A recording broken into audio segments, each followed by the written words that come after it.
Hey guys, today it is time for even more wrecking. We are on number 11 in the series of Wreck This Journal on SoCraftastic. I don't talk like that in real life, I swear, maybe. I just get really excited when I film intros, especially Wreck This Journal, because this is one of my favorite series that I've ever done on this channel. It's so much fun. It fulfills my art craving and allows me to create so many different things. If this is the first time that you're seeing a Wreck This Journal video from me, you can check out the entire series below. I'll put the playlist here. And if this is the first video you're seeing from me ever, please join the family by clicking the red subscribe button below if you want to, if you never want to miss a video from me. And that notification bell will also help if you click that. Also, let's try to get this video to 10,000 likes. Just click that thumbs up button below. Now, without further ado, let's go wreck and make things actually pretty. But yeah, Wreck This Journal time. First up is the Handprints fingerprints page, and I have decided to do a painting. Finger painting, that is. It's not just for kindergartners. So I took this lime green and a light blue and mixed both of them with white to create a lighter shade or tint of each. And then I took two of my fingers, dipped one in each color, and made prints all along the page.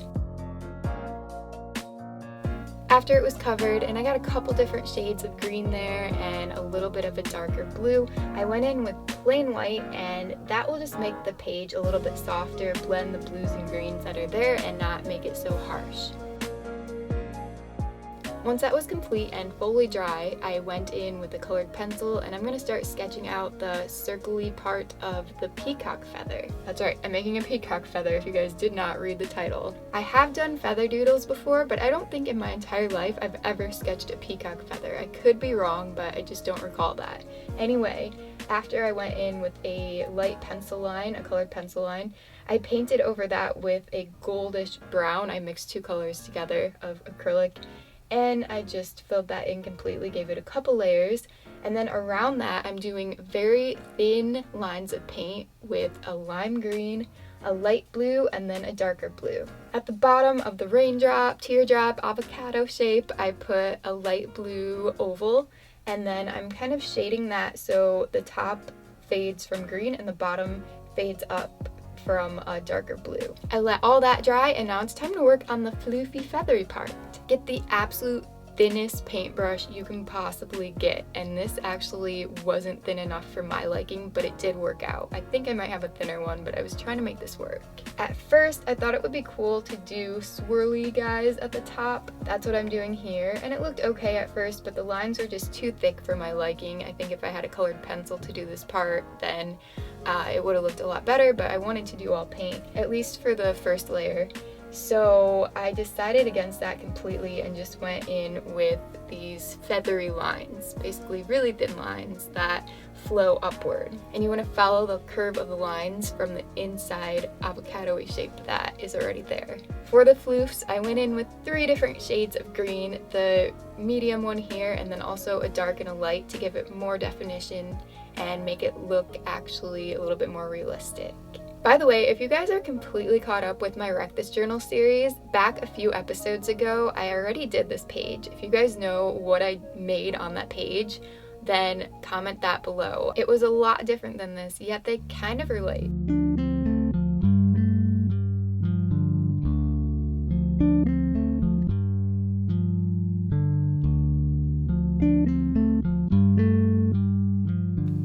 Once I was happy with the top portion and let that dry a little, I moved on and created a quill, and I always want to say stem, so I created that line in the center of the feather, and then I worked on doing the flowy texture at the bottom, and again, they're going to follow the curve and the shape of the quill, and they're going to go upward. The final paint element I want to add is that middle part of the light blue. I'm just going to put this kind of upside down heart shape, and I decided to use my fingerprints for it because it's a fingerprint page and all I really did was the background.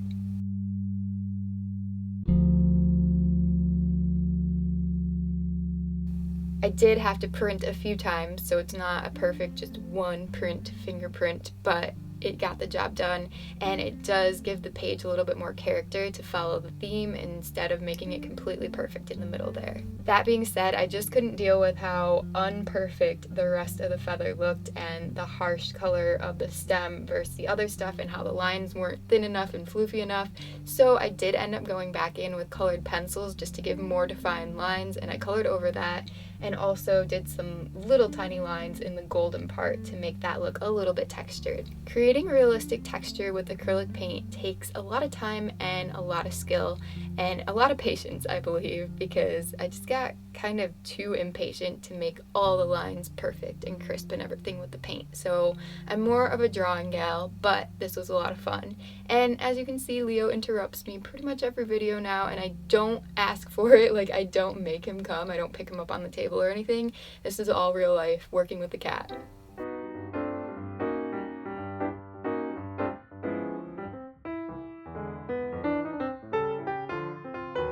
For the Drip Something Here page, I decided to get out a fidget spinner that I ordered from Amazon. None of you guys have seen this on my channel yet. And I'm going to do an India ink print. And no, I'm not just going to paint the fidget spinner and like press it on the page. That wouldn't even work out very well. I'm going to, as you can see, take a dropper, drip some ink on each little part of the fidget spinner that comes out. And then of course I'm putting gloves on before I touch it so the ink doesn't get all over my skin. I'm spinning it, and look at the ink fly.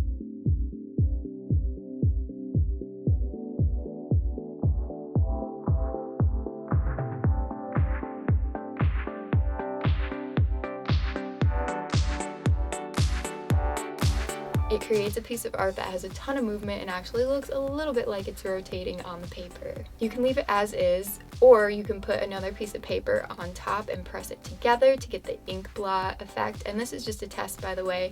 I'm going to do the same thing in the book, but I wanted to make sure it worked out first. The test worked out pretty good, minus me using really thin paper and pressing so hard that the ink actually joined together and like ripped the page. But that's not going to happen in my book. I won't let it. So now I have the book set up in the deep container, and I have the shield from the pinball paint machine that I just tested right there. It's actually coming in handy for something.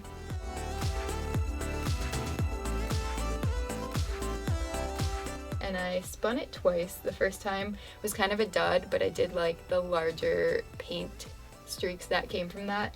And the second time it splattered a lot more.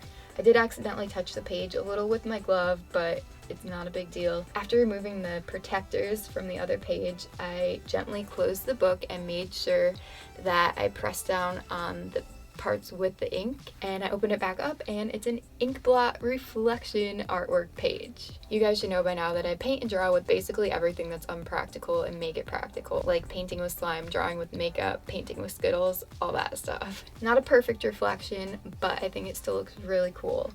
And I didn't want to just do that, so I added with the dropper on the page some orange ink and also some aqua green. It was called Aqua in the container. So this is what my completed piece looks like. Let me know what you guys think, and if you see anything in the ink blots, let me know. At the very top where the two aqua shapes are coming together, I think those kind of look like doves or pigeons, I don't know which, some type of bird. And below that kind of looks like a seahorse.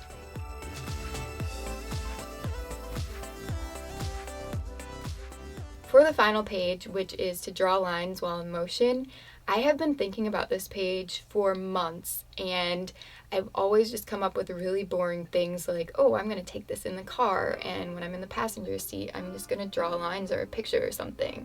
But that's just so boring. So I figured since we're out on the boat this weekend that I would do a type of drawing or something here. Here we are on Lake Erie, and we're on our way to Kelly's Island. I know the water looks really calm here, but once we got out a little bit, the waves were really choppy, and it was actually hard to keep the tripod in place while I was drawing. Here you can see I'm taking some little tiny pens and markers, and I'm making a bunch of wavy lines to make it look like the waves are actually moving. I think this part turned out really cool, and I tried to do it in the waviest of waves. I don't know if you can tell that the seat is kind of rocking here. I also drew a sailboat, which you'll see in a second, but once we docked, I actually got seasick and I felt really dizzy, so I had to get some of those wristbands, the Away C-bands, whatever you want to call them, with the acupressure point, and I still wasn't feeling better, so I couldn't finish my drawing, and I had to get Dramamine tablets, and those allowed me to sleep on the boat overnight because the waves never died down. It's weird because I've been on cruises before and I never felt sick on them, but a cruise ship is so much bigger, so I think it just doesn't affect me as much. But I also can't draw or read in cars, so there's that. Hopefully I'll be able to finish this page a little bit more, maybe when I'm on a plane, because I feel calm on those for whatever reason, thankfully. But I do want to apologize for uploading this video a day late and for doing such a simple little doodle on this page. I really tried. This is the most difficult prompt that I've ever had to deal with because motion sickness is no joke. And right after these pretty pictures here, I actually was feeling sick to my stomach. Like, I didn't actually get sick, but it was bad. I had to tell my fiance to stop the boat, and we were going at like 5 miles an hour all the way back. I felt so bad. A new Wreck This journal will be coming in a couple weeks. Thank you for watching, and I hope you enjoyed. It's full. I love you, Buck. I love you. And you shall be my Recky. That is so lame. But I couldn't call him Squishy because he's not. Be sure to check back every Friday and Sunday for a new video from me on this channel here. And if I don't happen to get Wreck This journal finished for next Sunday, I will have it up the following week. Just so you guys know, there will be another one soon. Goodbye.